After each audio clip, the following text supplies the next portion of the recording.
Quick question. How many pyramids are in Africa? Go ahead, guess. Most people say Egypt. Maybe they'll guess 100? 200? The real answer? Over 500 pyramids across the African continent. And here's the part that should make you angry. Most of them aren't even in Egypt. Sudan has over 200 pyramids. That's more than Egypt. Nigeria has ancient pyramid structures that predate European contact. Ethiopia has entire churches carved from solid rock. But when you opened your history textbook in school, you saw one picture, the pyramids of Giza. And then the chapter moved on to Greece and Rome. Why? Because acknowledging the true scale of African architectural achievement destroys the narrative they built about Africa being primitive and backward. Today, I'm going to show you the pyramids they erased from your education. And by the end of this video, you're going to understand exactly why they hid this from you. Let's start with the pyramids that outnumber Egypt. In the deserts of Sudan, there stand over 200 pyramids. Let me say that again. Sudan has more pyramids than Egypt. These are the Nubian Pyramids, built by the Kingdom of Kush between 700 BC and 300 AD. And if you've never heard of them, that's exactly the point. Kushite pyramids are smaller than the famous Egyptian pyramids, but they're steeper, more elegant in some ways. They range from 20 to 100 feet tall. They were built as tombs for Kushite kings and queens. Yes, queens. Nubian culture respected female rulers to a degree that most ancient civilizations didn't. Now, here's where it gets interesting. Remember the Kingdom of Kush? If you watch my previous videos, you know that Kush didn't just exist alongside Egypt. They conquered Egypt. They ruled it for almost a century. Their kings became pharaohs, black pharaohs. So when the Kushites built their pyramids, they weren't copying Egypt. They were continuing a tradition they had helped create. The largest concentration of these pyramids is at a site called Meroe, about 200 kilometers northeast of Sudan's capital, Khartoum. Meroe was the capital of the Kushite kingdom during its later period. And the pyramids there? They're stunning. Rows and rows of steep-sided pyramids rising from the desert sand. UNESCO made Meroe a World Heritage Site in 2011. That's how recent it is that the international community even started acknowledging this place officially. But here's what really happened. European archaeologists knew about these pyramids for over a century. They just didn't talk about them. Why? Because it complicated the story. The story they wanted to tell was simple. Egypt was the only advanced civilization in Africa, and even Egypt was influenced by the Near East and Mediterranean cultures. Africa south of the Sahara? Primitive. Undeveloped, no history worth teaching.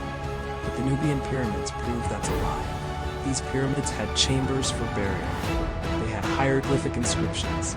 They had treasure rooms filled with gold, jewelry, and ceremonial objects. In the 1830s, an Italian treasure hunter named Giuseppe Ferlini demolished several pyramids at Meroe looking for gold.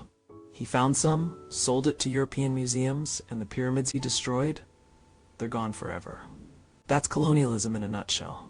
Take what you want, destroy what you don't understand, and then write the history book saying Africa had no civilization. But even with the destruction, over 200 Nubian pyramids remain standing. They've survived thousands of years of desert, wind, and sand. They'll survive the ignorance too.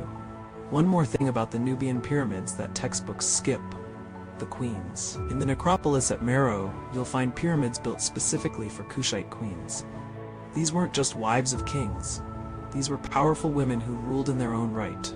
Warrior queens, diplomat queens, queens who commanded armies.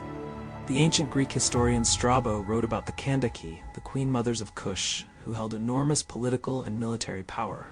One of them, Queen Amanirenas, fought the Roman Empire to a standstill.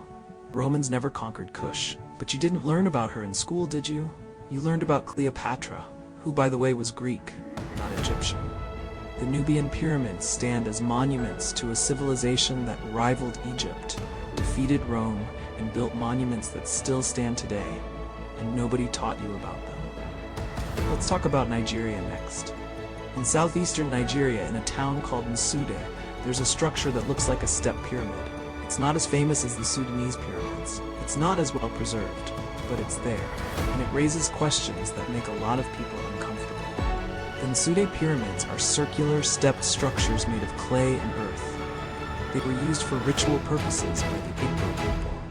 Archaeologists have dated some of these structures to at least several centuries old, though the exact age is debated. Now, here's where the controversy begins. When European colonizers first encountered these structures, they refused to believe Africans built them.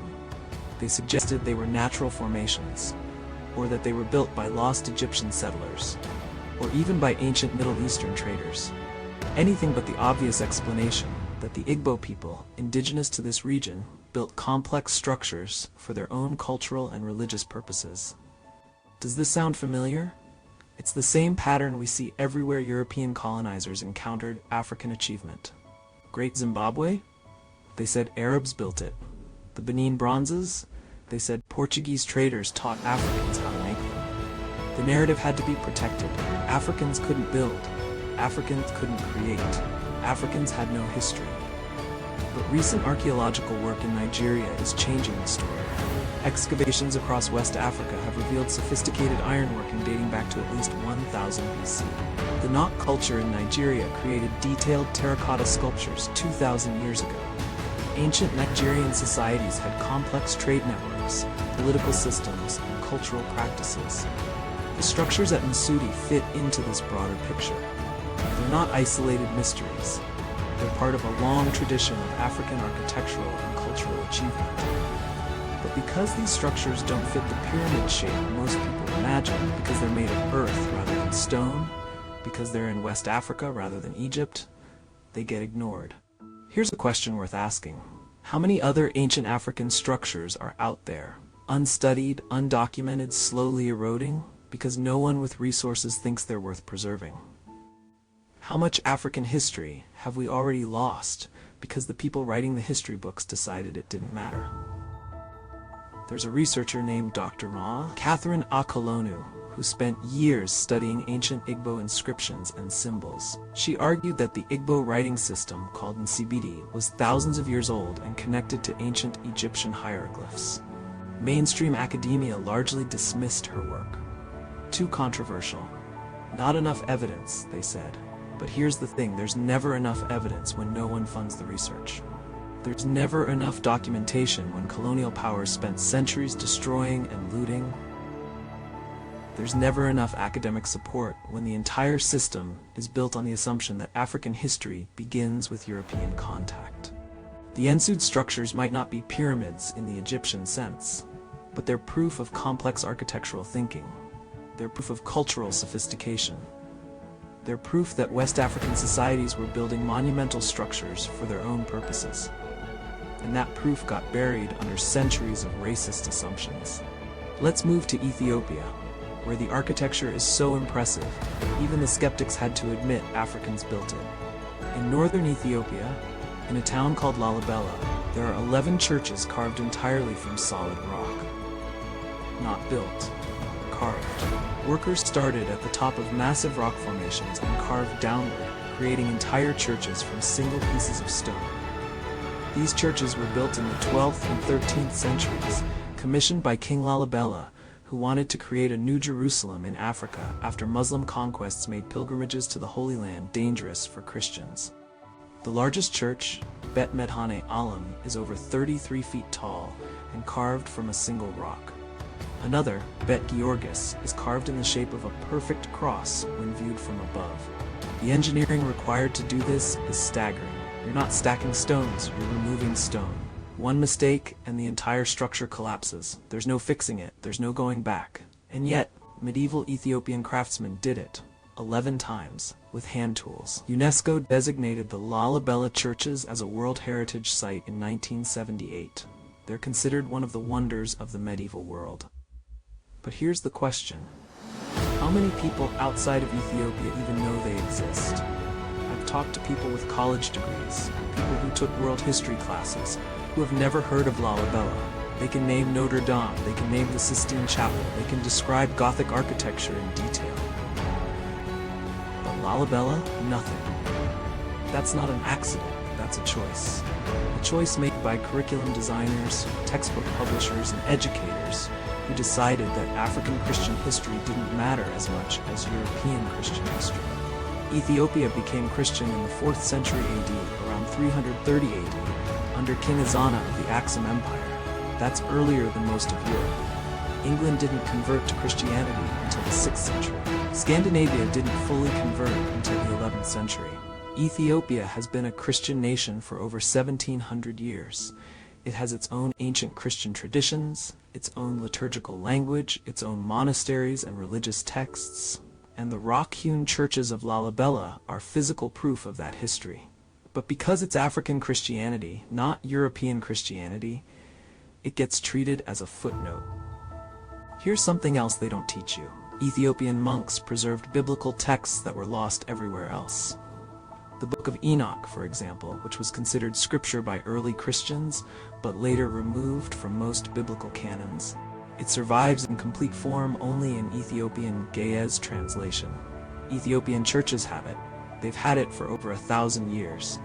The Ethiopian Orthodox Church also has the Ark of the Covenant, or so they claim.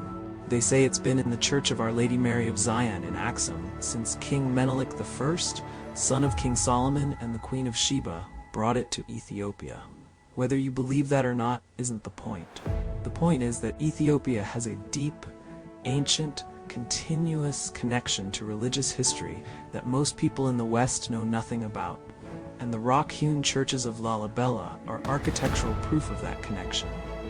They're not just buildings, they're testaments to African ingenuity, faith, and cultural continuity. But you had to watch a YouTube video to learn about them. Your school didn't think they were important enough. Let's talk about why. So why didn't they teach you about the Nubian Pyramids, the Nigerian structures, or the Ethiopian churches? The answer is simple, and it's uncomfortable. Because acknowledging African architectural achievement undermines the entire justification for colonialism. European colonial powers built their empires on a lie. The lie was that Africans were primitive, uncivilized, and incapable of self-governance. That Africa had no history, no culture, no achievements worth mentioning. That lie justified slavery, it justified colonization, it justified the theft of resources, the destruction of cultures, and the deaths of millions. And that lie required erasing evidence, erasing monuments, erasing history. When you teach children that Egypt is separate from Africa, that it's part of the Mediterranean world or the Middle East, you erase the fact that Egypt is African.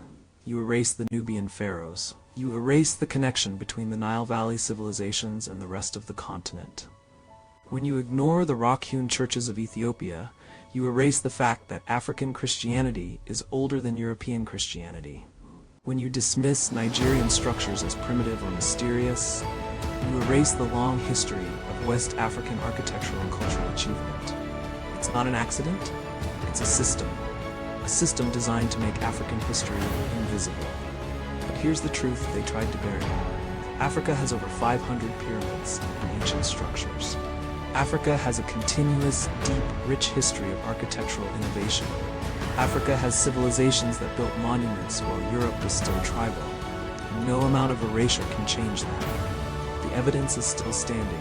The pyramids in Sudan are still there. The churches in Ethiopia are still there. The structures in Nigeria are still there. They survived colonialism. They survived centuries of dismissal and destruction. They're surviving still. And now you know about them. You can't unknow this. You can't go back to believing the lie. That's the power of truth. Once you see it, you can't unsee it.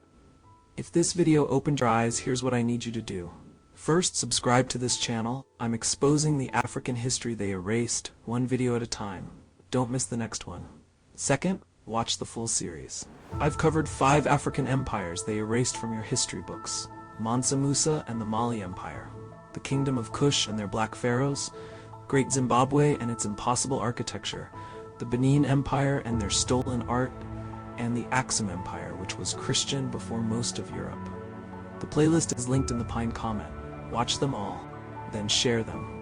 Because this knowledge was buried for a reason, and spreading it is an act of resistance. Third, drop a comment. Tell me where you're watching from.